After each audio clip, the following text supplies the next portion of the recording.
Morning children, welcome to shortcut. हम करने जा रहे हैं AP arithmetic progression class 10th chapter number 5 mathematics. तो एपी की कुछ इंट्रोडक्शन यहाँ पर हम देखेंगे। तो सबसे पहले हम एपी कहते किसको हैं। अब सपोज आप एक यहाँ पर देख रहे हैं, एक आपको मैं टर्म दे रहा हूँ 2 then 5 8 then 11 etc। अब यहाँ पर आप चीज़ देख रहे हैं जो कि हर एक टर्म जो है, यानी कि ये समझिए A1 है, this is A1, this is A2, this is A3 and on so on. अब यहाँ पर इसके अंदर मैंने क्या ऐड किया कि 5 बना, 2 + 3 5। 5 के अंदर क्या ऐड किया, फिर से 3 ऐड किया तो 8 हो गया। 8 के अंदर फिर से मैंने 3 ऐड किया तो 11 हो गया। तो यहाँ पर आपने देखा कि हर जगह पर मैंने क्या ऐड किया है, 3 ऐड किया है।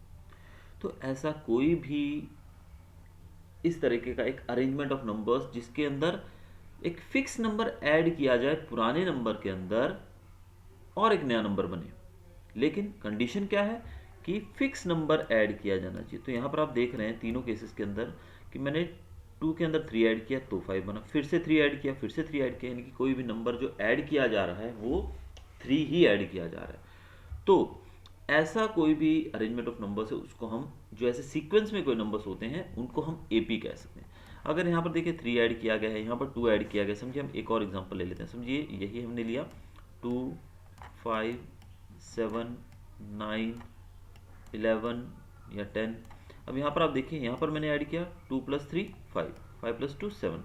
तो यहाँ पर हमने ऐड किया 3, यहाँ पे किया 2, यहाँ पे फिर से 2 और यहाँ पे 1। तो ये जो है ये सीक्वेंस में नहीं है, तो ये एपी नहीं है। लेकिन अगर ये सीक्वेंस में हो और इसके अंदर जो नंबर जो ऐड किया जाए प्रीवियस नंबर के अंदर वो ऐड किया जाए एक फिक्स नंबर, तो इसको हम एपी कहते हैं। यहाँ पर आप देख रहे हैं हर जगह पर 3 ऐड किया जा रहा है, तो इसको हम एपी कह सकते हैं। अब यहाँ पर ये जो नंबर्स हैं 2 5 8 और 11, ये सब हम A1 A2 A3 A4 के नाम से इसको बोल सकते हैं। अब यहाँ पर जो D है वो हम कह सकते हैं D इज 3। D जिसको हम कॉमन डिफरेंस कहते हैं कि इन दोनों के बीच में डिफरेंस कितना है 3, इन दोनों के बीच में डिफरेंस कितना है 3, इन दोनों के बीच में 3। तो हर जगह पर डिफरेंस जो है सेम है, तो इसको हम D कहते हैं। This is called common difference also.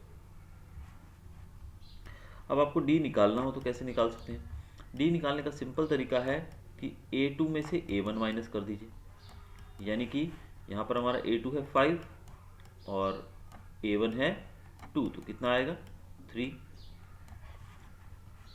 वैसे ही अगर आप A3 में से A2 माइनस कर देते हैं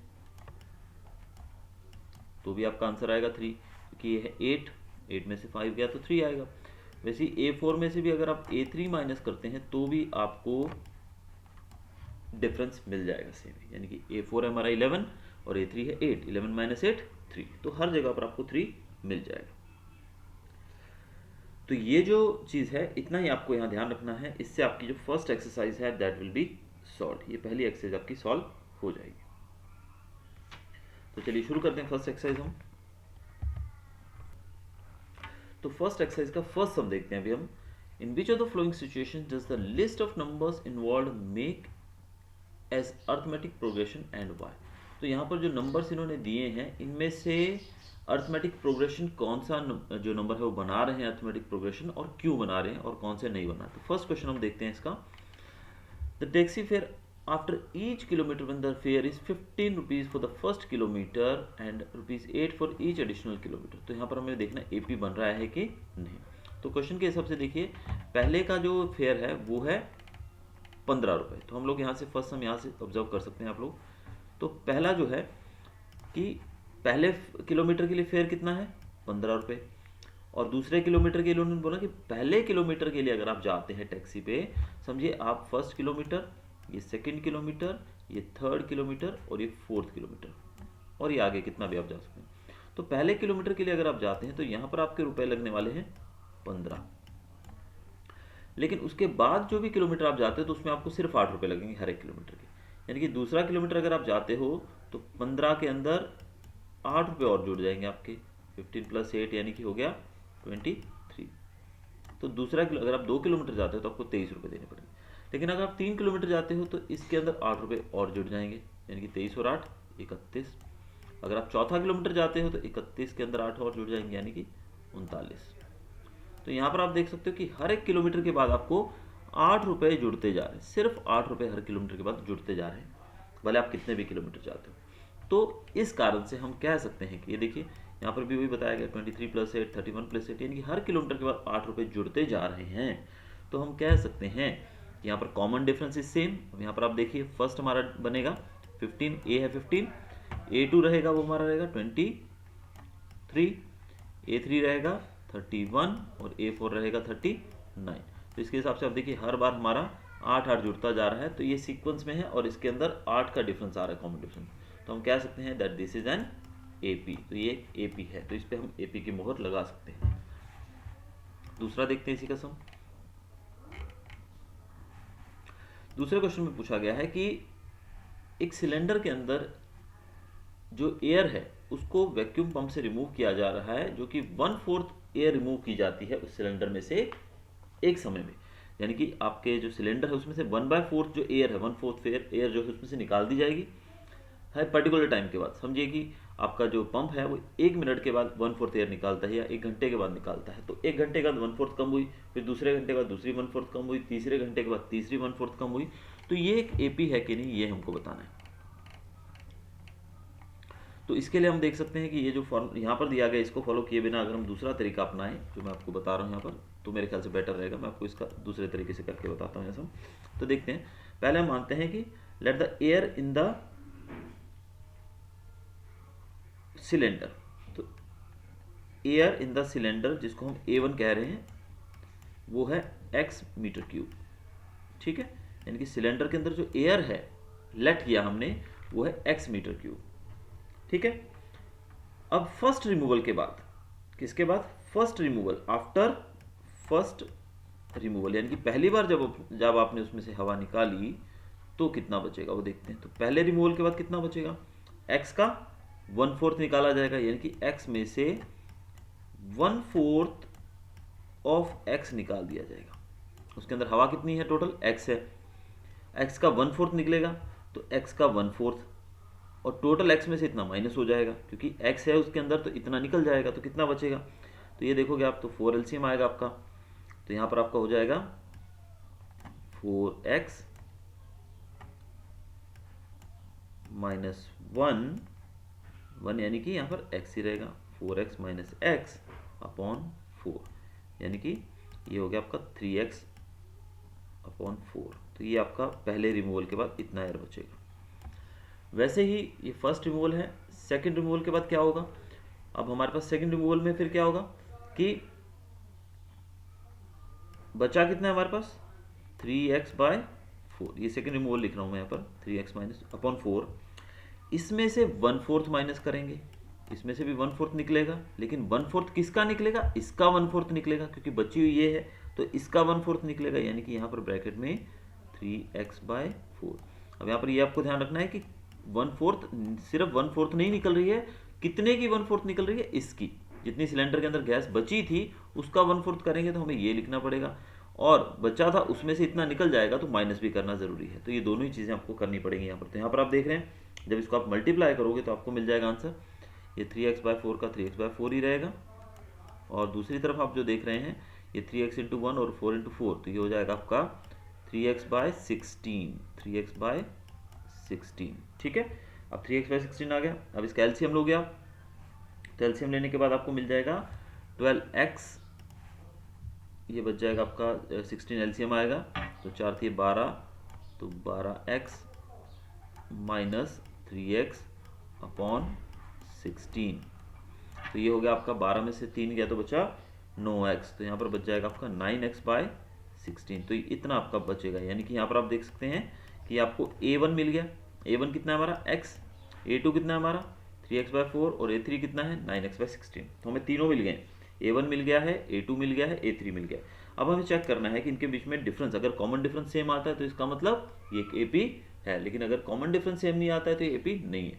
तो AP का हम डिफरेंस निकालने के लिए हम पहले A2 में से A1 माइनस करेंगे, यानी कि हमें देखना है कि ये पूरा AP है कि नहीं। तो हमने क्या किया, पहले A2 है हमारा 3x/4, 4, इसमें से हमने माइनस किया क्या, x, यानी कि a1, तो 3x upon 4 minus x is equal to, यहाँ पे आपका आंसर आएगा minus x by 4, minus x by 4। Let me check once again, इसके नीचे 1 आ गया, एलसीएम 4 रहेगा, तो 3x और यहाँ पर 4, हाँ यहाँ पर 4x हो जाएगा, तो माइनस एक्स बाय 4 आपका आएगा, ये डिफरेंस आया आपका। अब दूसरा भी डिफरेंस निकाल के देखते हैं कि ये डिफरेंस सही है कि नहीं। तो a3 माइनस a2 करेंगे, तो a3 क्या है अपना 9x बाय 16, ये है a3, तो a3 में से a2 माइनस करेंगे यानी कि 3x बाय 4। अब यहाँ पर आप देखोगे तो एलसीएम आएगा आपका 16, एलसीएम आएगा, ठीक है, एलसीएम 16 रहेगा, और 9x माइनस 4 चौके 16, 4 तिये 12, माइनस 12x, तो यहाँ पर आपका आंसर आएगा minus 3x bye 16, minus 3x bye 16। तो यहाँ आप देख रहे हैं कि ये डिफरेंस अलग आ रहा है और ये डिफरेंस अलग आ रहा है, इसका मतलब डिफरेंस ही सेम नहीं है, that means common difference same नहीं है, तो ये एपी नहीं है। तो यहाँ पर दूसरे का आंसर हमारा रहेगा it is not an AP. जो ये सम में आप जो देख रहे हैं ये नहीं करना है आपको, आपको जो पैटर्न मैंने दिया है ये करिएगा, काफ़ी ईजी है। थर्ड सम देखते हैं अभी।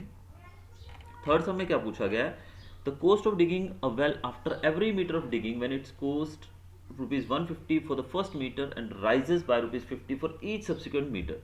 यानी कि स्टार्टिंग जो उसका रहेगा वो रहेगा 150 से, और 150 के बाद वो हर एक बार 50-50 रुपये बढ़ते जाएंगे। तो ये सिंपल है हमारा कि पहले डिगिंग का 150 रुपया, फिर पहली बार के बाद वो दूसरी बार यानी कि दूसरे मीटर पे पहुंचे तो 50 रुपये बढ़ गए, तीसरे मीटर पे फिर 50 बढ़ गए, चौथे पे फिर 50 बढ़ गए, यानी कि हर बार जो है वो कॉमन यानी कि 50 रुपये बढ़ते जा रहे हैं, यानी कि डिफरेंस कॉमन डिफरेंस सेम आएगा, यानी कि डी सेम है, that means it is an AP.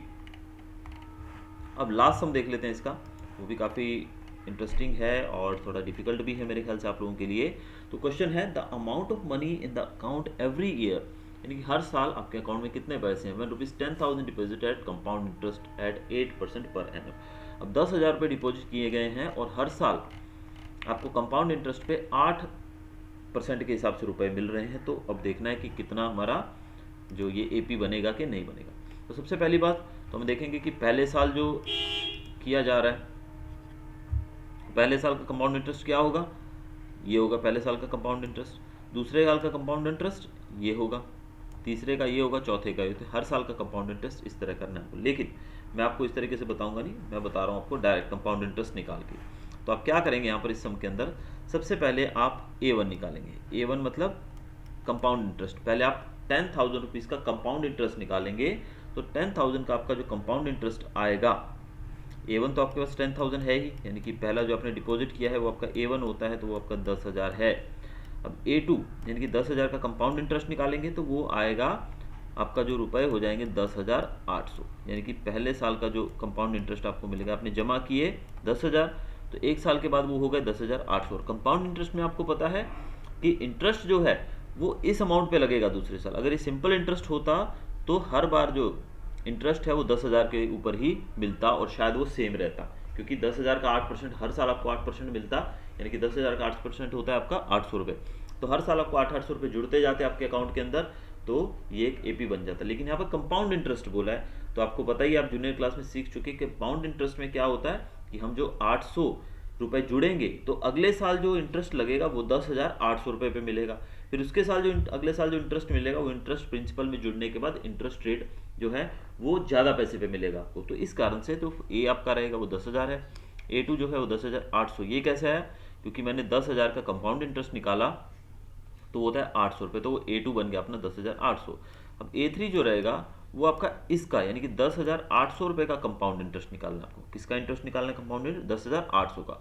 और 10,800 का अगर आप कंपाउंड इंटरेस्ट निकालेंगे तो आपको मिलेगा 11,664 रुपये। ये आप कंपाउंड इंटरेस्ट निकाल के लिख लीजिए। तो आपको तीन टर्म्स मिल गई यहाँ पर A1 A2 A3।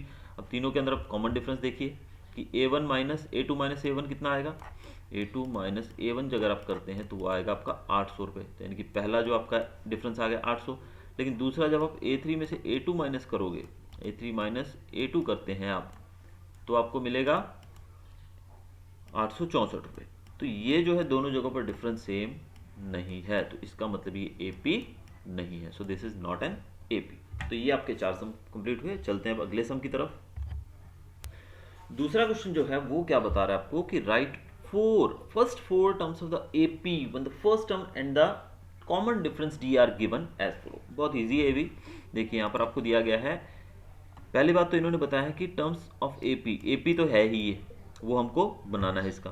तो ए दिया गया है और डी दिया गया है, तो ए और डी।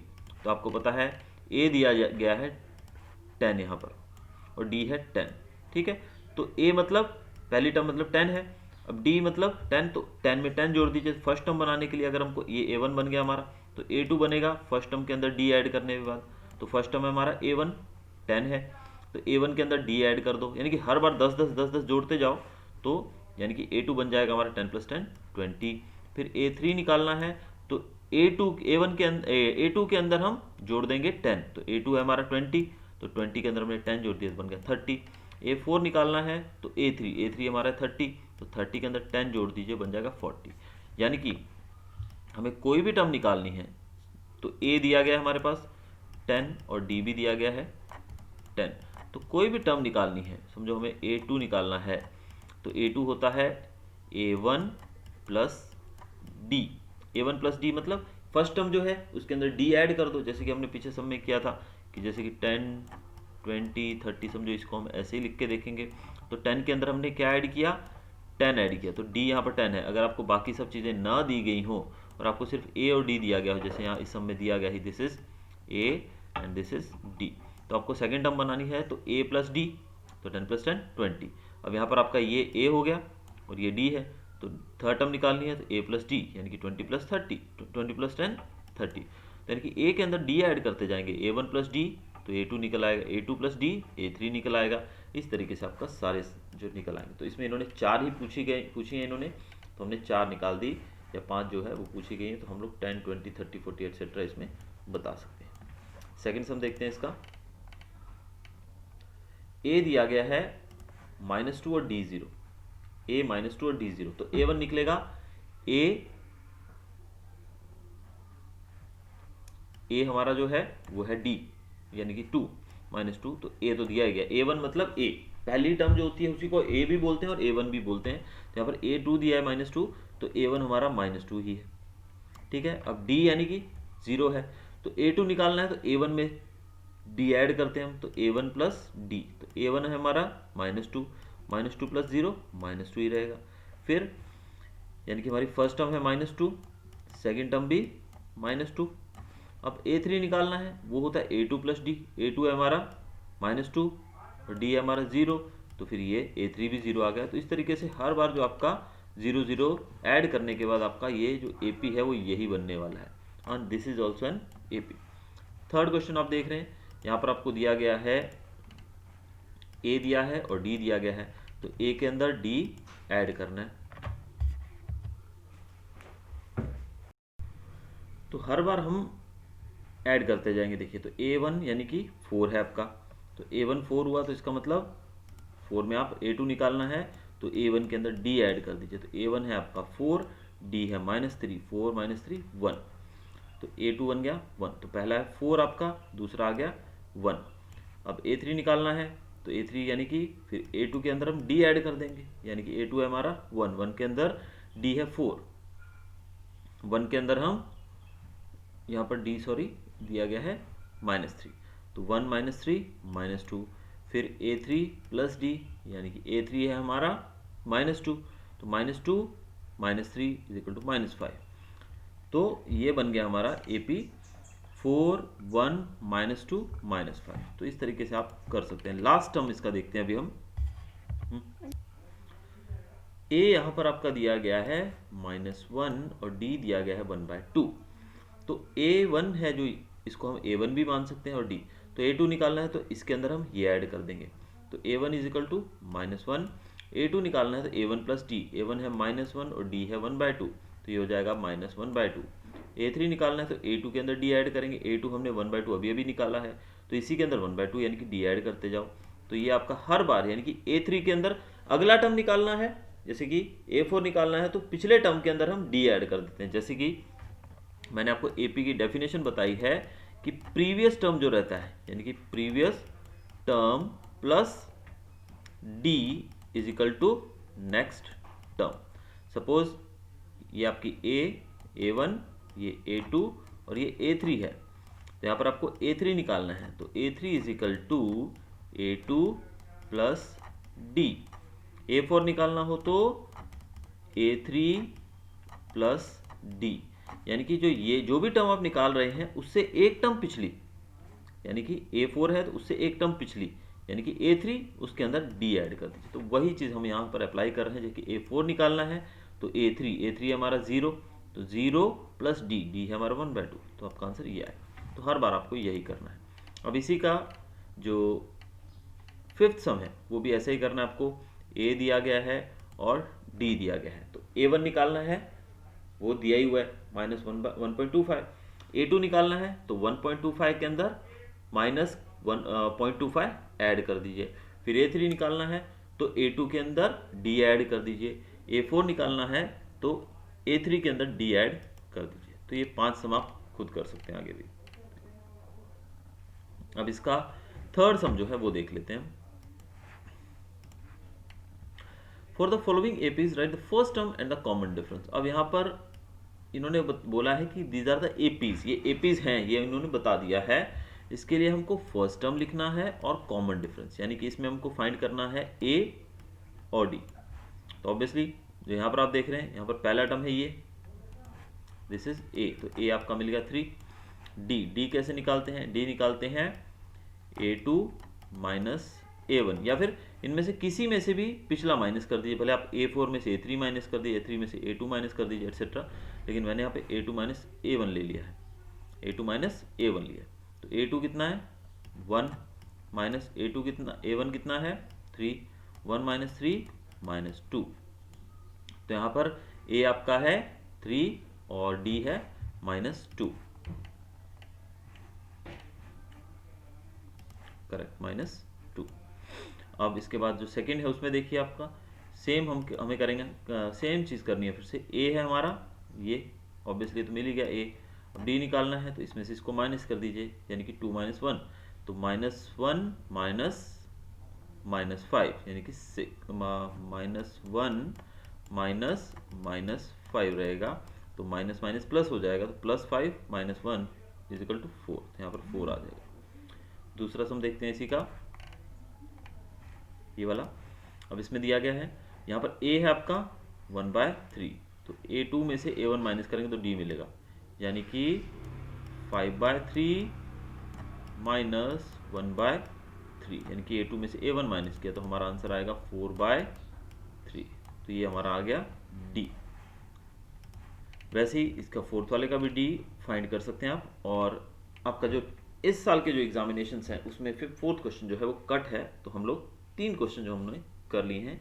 इसी के साथ इस वीडियो को एंड कर रहा हूं मैं, और नेक्स्ट वीडियो में हम देखेंगे एक्सरसाइज सेकंड।